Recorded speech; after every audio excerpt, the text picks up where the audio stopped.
Olá a todos, sejam muito bem-vindos. Novamente fazemos uma reunião em volta da Palavra do Cristo, que é o nosso Evangelho no Lar. É um momento de dedicação que fazemos um pouquinho durante a nossa semana, separamos esse instante para nos conectarmos às palavras do Mestre. E para todos que nos ouvem, pelos nossos canais das redes sociais, do CELA, Centro Espírita Lar do Amor. Desejo a todos um bom dia, uma boa tarde, uma boa noite, dependendo do horário que você consiga acessar esse vídeo. Sejam todos muito bem-vindos. E queridos amigos, é com muita alegria que nós nos reunimos para fazer o Evangelho no Lar, que é o nosso encontro realmente familiar sobre a palavra de Jesus. Eu digo familiar porque é um convite também para que a família se reúna em torno dessa conversa fraterna, recordar os ensinamentos e que possamos todos ser beneficiados com essa conexão com o alto. Mas pode também ser feito a pessoa sozinha, que em qualquer momento que a gente busque a palavra do Cristo, nós seremos muito bem recebidos e ouvidos e atendidos. O que nós recomendamos nesse momento é que seja um instante de serenidade.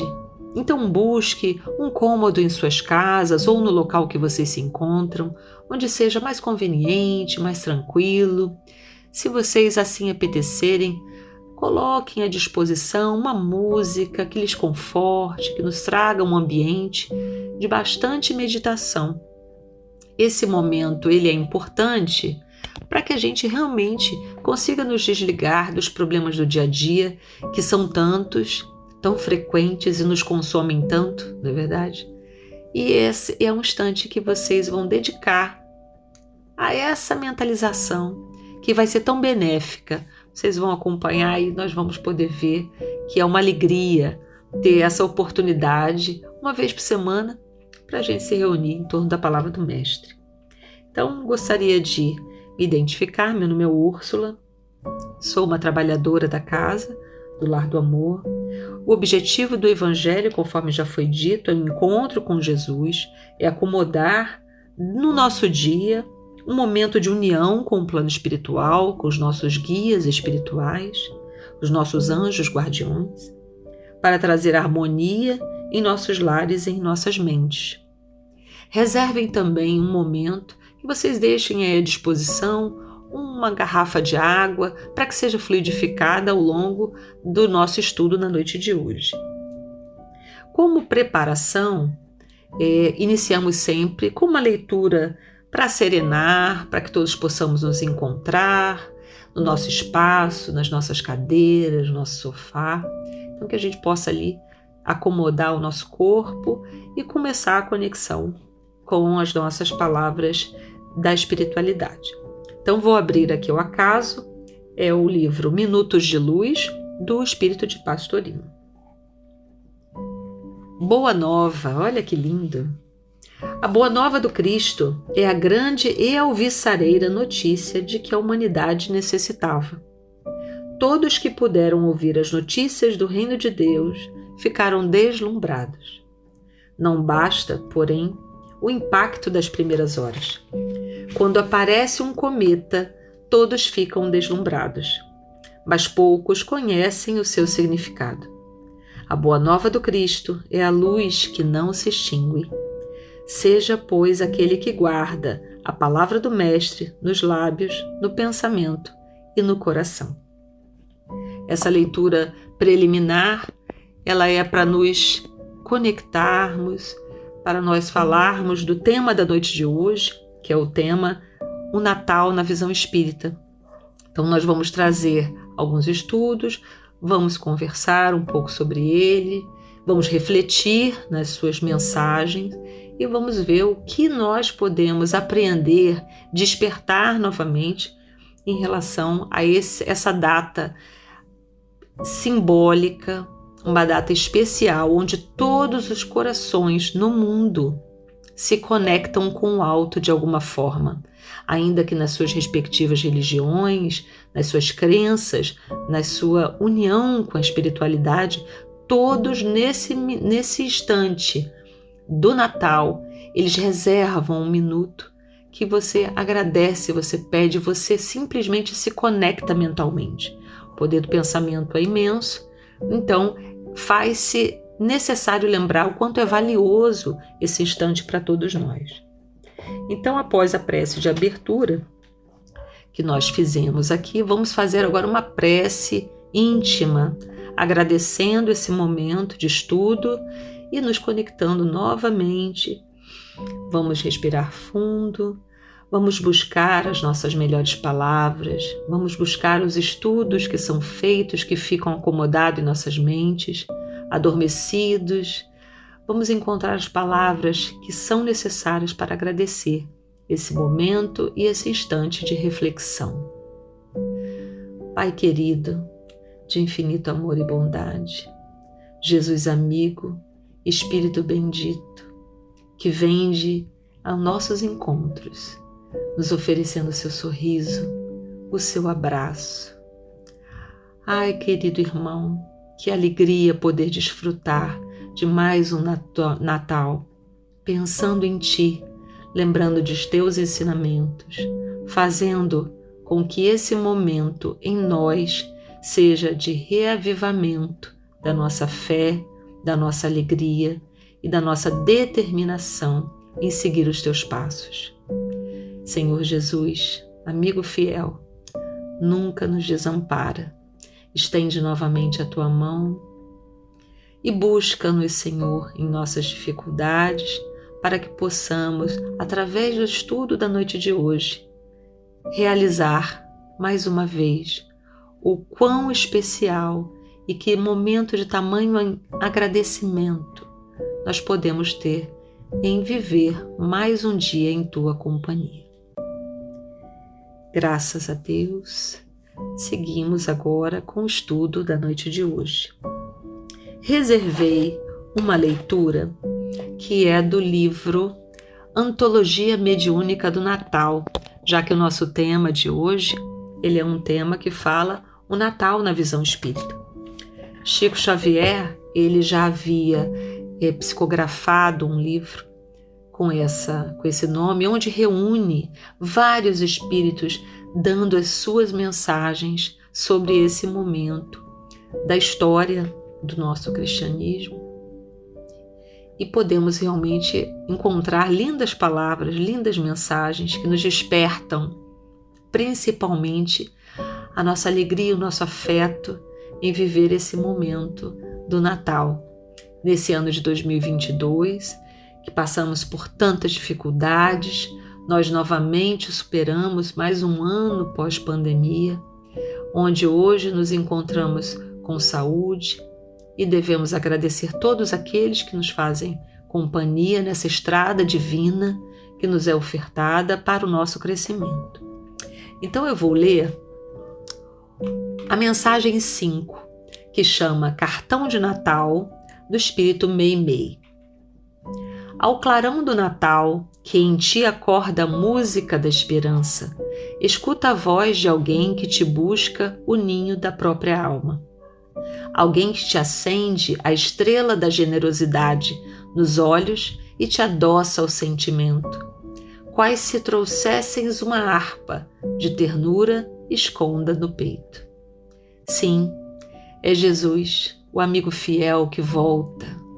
Ainda que não quisesse, lembrar-lhes-ia hoje os dons inefáveis e recordares as canções maternas que te embalaram o berço, o carinho de teu pai ao recolher-te nos braços enternecidos, a paciência dos mestres que te guiaram na escola e o amor puro de velhas afeições que te parecem distantes. Contemplas a rua, onde a luminárias e cânticos lhe reverenciam a glória. Entretanto, vergas-te ao peso das lágrimas que te desafogam o coração. É que ele te fala no íntimo, Jesus, rogando perdão para os que erram, socorro para os que sofrem. Agasalho aos que tremem na vastidão da noite, consolação aos que gemem desanimados e luz para os que jazem nas trevas. Não existes, ouve-lhe a petição e faze algo.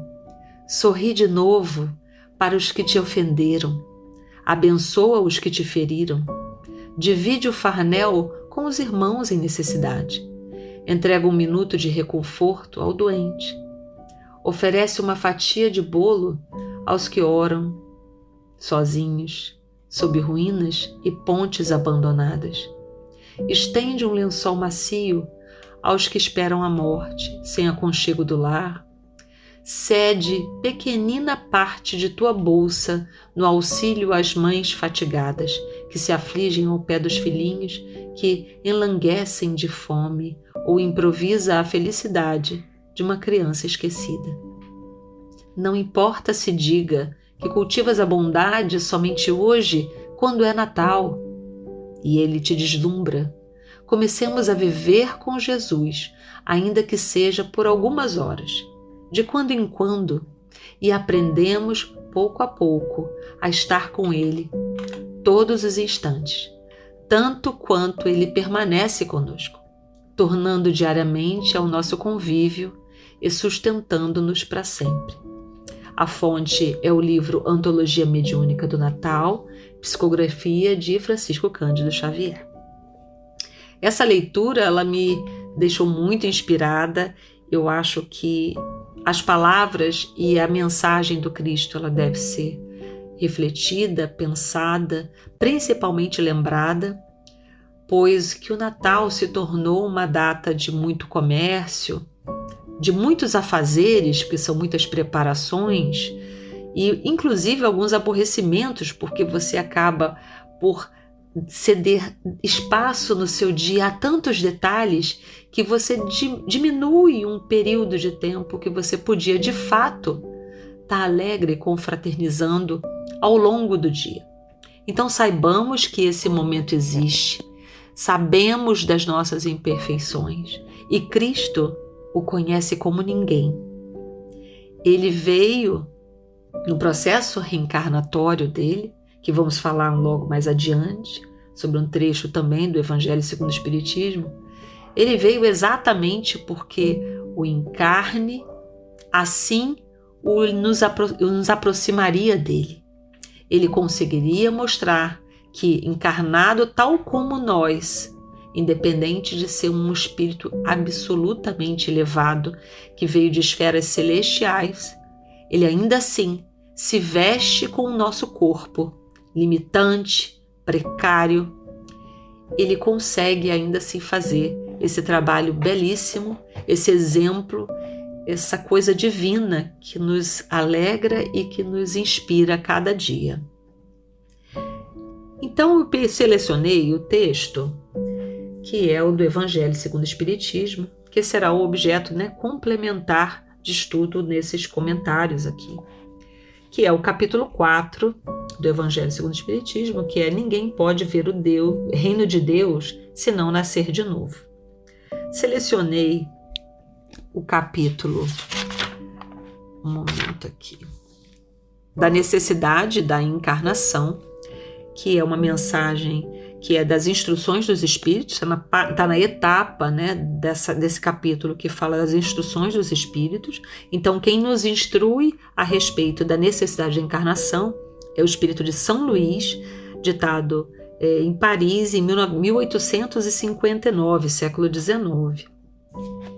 A pergunta 25, ela fala especialmente o seguinte: será a encarnação uma punição ou somente os espíritos culpados estão sujeitos a ela?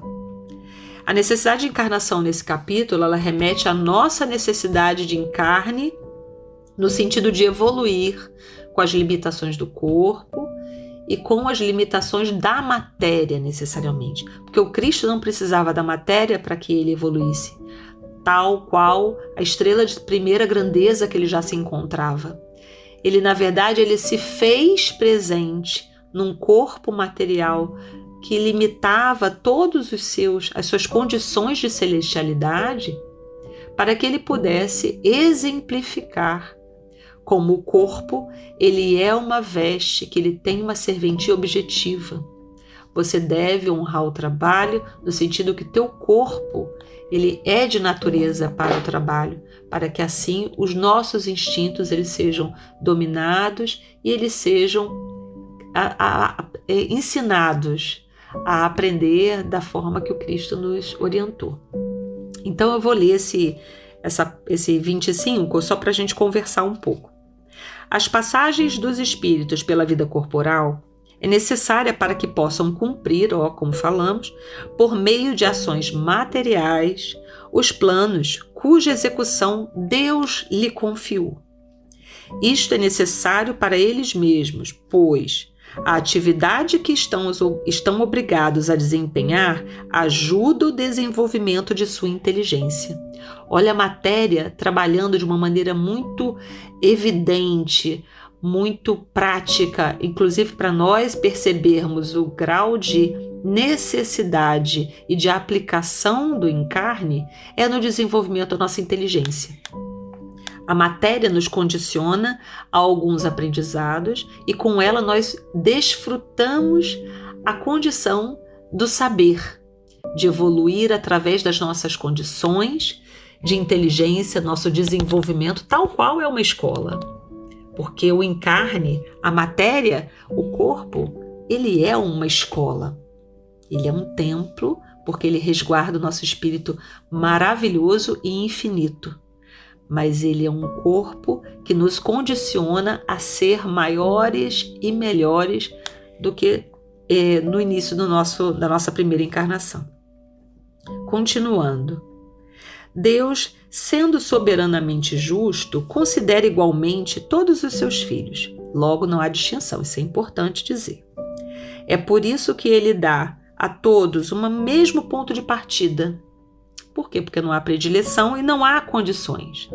Cada um evolui na medida dos seus esforços, certo? A mesma capacidade, as mesmas obrigações a cumprir e a mesma liberdade de ação, ou livre-arbítrio. Importante, né? Qualquer privilégio seria uma preferência e qualquer preferência uma injustiça. Mas a encarnação é para todos os espíritos apenas um estado transitório. É uma tarefa que Deus lhes impôs no início de suas vidas, como primeira prova do uso que lhe farão do seu livre-arbítrio. Aqueles que cumprem essa tarefa com zelo, vencem mais rapidamente e de maneira menos aflitiva esses momentos primeiros, que são os degraus da iniciação, e colhem mais cedo o fruto do seu trabalho. Aqui essa frase sobre como utilizar dessa matéria da encarnação para o próprio progresso, o exemplo é simples e divino é o que o Cristo fez. O Cristo tal como, porque não existe predileção, logo a figura do Cristo, ele também foi um espírito que teve um primeiro encarne, que ele avançou, sendo que ele observou e ele evoluiu. Ele caminhou com muito mais assertividade rumo à perfeição do que nós. Nós ainda estamos muito vacilantes na nossa fé, nas nossas convicções. Nós ainda temos uma estrada para vencer os nossos próprios defeitos, que são marcas que trazemos de inúmeras vidas e que a cada oportunidade a gente vai se desfazendo dela, como se fossem cascas de Então, aquela má conduta, aquele vício, aquele hábito, algo que não te evolui porque você fica estagnado naquela ação, tendo condições e ofertas ao longo de uma vida para que a gente seja convocado a fazer coisas diferentes, a exercitar nossa inteligência, a avançar no estudo. E nós pecamos, por isso a gente evolui com tamanha lentidão. O Cristo sabiamente observou isso em algum momento das encarnações dele e ele optou e se desfazer dessas cascas, de maneira que hoje ele brilha incondicionalmente como uma figura de primeira grandeza, sendo ele um exemplo vivo do que podemos sim seguir. Ele é um exemplo. Então vou continuar. Aqueles que, ao contrário, fazem mau uso da liberdade que Deus lhes concede, retardam o seu adiantamento, que é o que falamos, né? E é assim que, por sua teimosia, podem prolongar indefinidamente a necessidade de se reencarnar, e é quando ela então se torna um castigo. Porque quando um aluno ele volta repetidas vezes a um banco de escola, ele se sente desmotivado, ele se sente aquém dos outros que por ele avançam. Então é fundamental que cada um tenha consciência e responda à convocação que aconteça em determinados momentos da vida, para que, tal como uma escola, a gente possa avançar das séries, a gente possa avançar das nossas imperfeições. O que o Cristo faz, considerando o nosso livre-arbítrio, considerando que temos condições de caminhar tal como qualquer outro caminha, e por que outros caminham mais rápido do que nós? É porque as opções, as escolhas, elas são diferentes.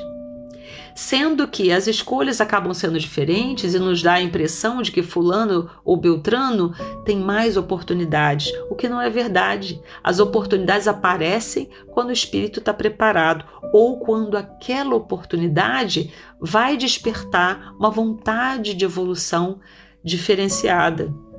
Então o Cristo, que é uma pessoa que realmente entende o que precisamos e não nós, na nossa ingenuidade, achar que sabemos tudo, ele sabe que o nosso caminhar ele é progressivo, porque estamos sim condenados à perfeição.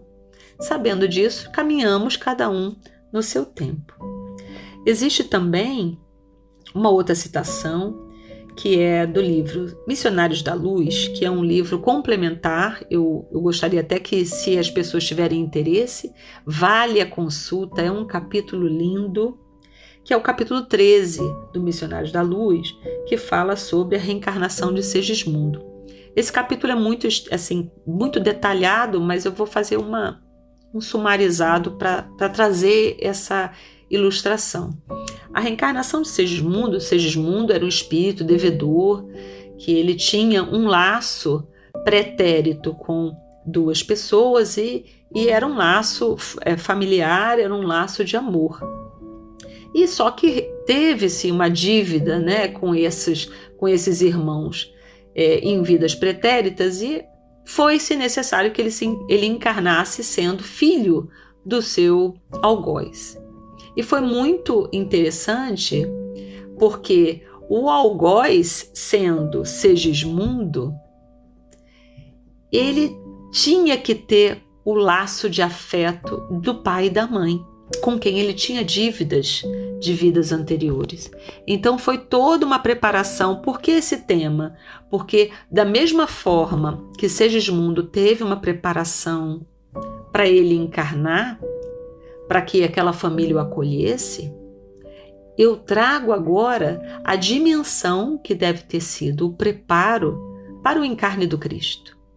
É algo grandioso, uma preparação de muito tempo antes da abordagem do anjo Gabriel até Maria, a abordagem do anjo ao espírito da prima dela, que deu o nascimento a João Batista.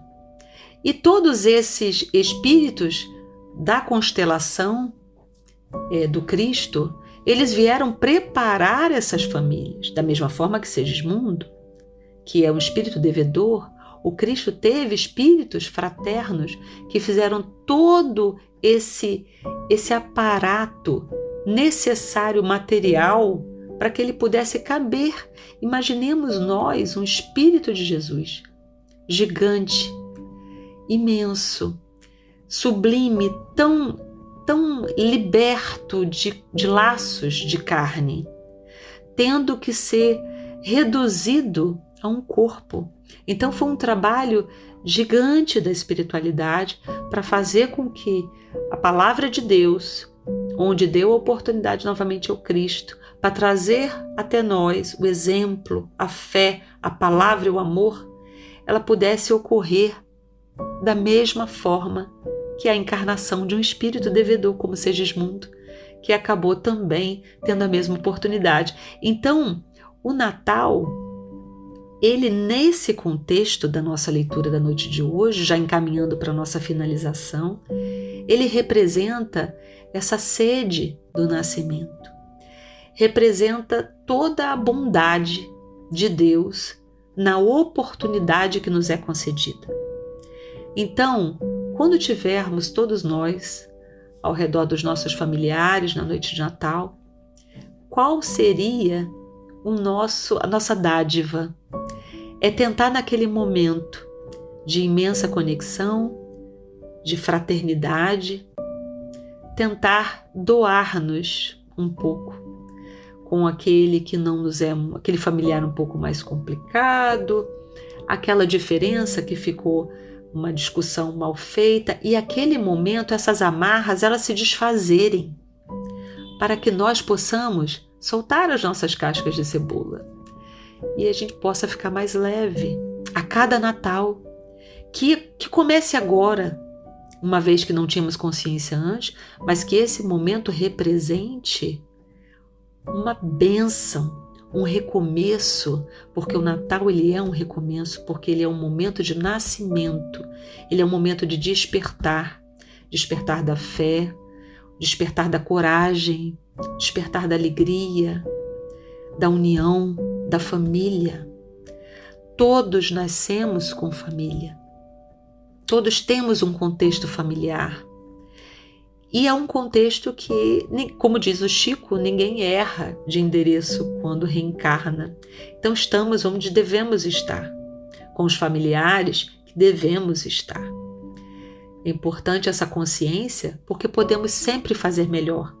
Não é porque não tivemos um pai ou uma mãe, uma afeição muito próxima que não nos ofereceu tanto carinho, que sejamos nós o veículo desse carinho, desse amor. Não recebemos uma palavra fraterna por tantos anos, quando eu era pequena, etc. Que esse lamento ele não seja simplesmente reproduzido, que ele seja a oportunidade, que seja a palavra de Deus que possamos fazer diferente. Então eu desejo que esse Natal ele nos traga o renascer, ele nos traga o despertar. E como o livro da Antologia Mediúnica nos diz, que não importa o que vivemos, cultivas a bondade, e não somente hoje no Natal. Que comecemos a viver com Jesus, ainda que seja algumas horas. E as horas do Natal, por que não? E de quando em quando vamos aprender um pouco mais e a gente vai acessá-lo com mais vezes, durante o dia, durante as semanas e durante o ano, durante os meses, até que percebemos que sem Jesus, além de não ter Natal, não temos razão de viver. Que possamos encontrar a alegria, o amor e a coragem para fazer desse Natal um Natal especial. Um Natal de muito abraço fraterno, beijos calorosos, dissipar as mágoas. Possamos ser muito felizes, que esse Evangelho traga para vocês momentos de infinita felicidade. Então vamos agora ao nosso encerramento da noite de hoje, muito agradecidos por tudo que fizemos, por tudo que estudamos, pelas palavras que encontramos, para que a gente possa nos conectar com Deus, com Jesus, com toda a falange dos seus amigos, nossos espíritos benditos, que estão ali incansavelmente nos apoiando. Então vamos agora fazer uma prece de encerramento, possamos respirar fundo, relaxar nossos ombros, imaginar Jesus, onde nós gostaríamos que Ele estivesse, cada um de vocês. Possamos imaginar Jesus no nosso lugar mais distinto, mais caro, mais querido aos nossos corações. Possamos nos encaminhar até Ele, agradecidos, renovados, e possamos abraçá-lo com muito amor, com muita gratidão, e dizer: Senhor Jesus, estou aqui e faze de mim um teu servo, que possamos nos utilizar das tuas palavras para renovar-nos primeiramente, para que daí sim possamos ser exemplo para o próximo, como tu assim o fizeste. Obrigada a todos, vão em paz e agradeço muito a companhia na noite de hoje.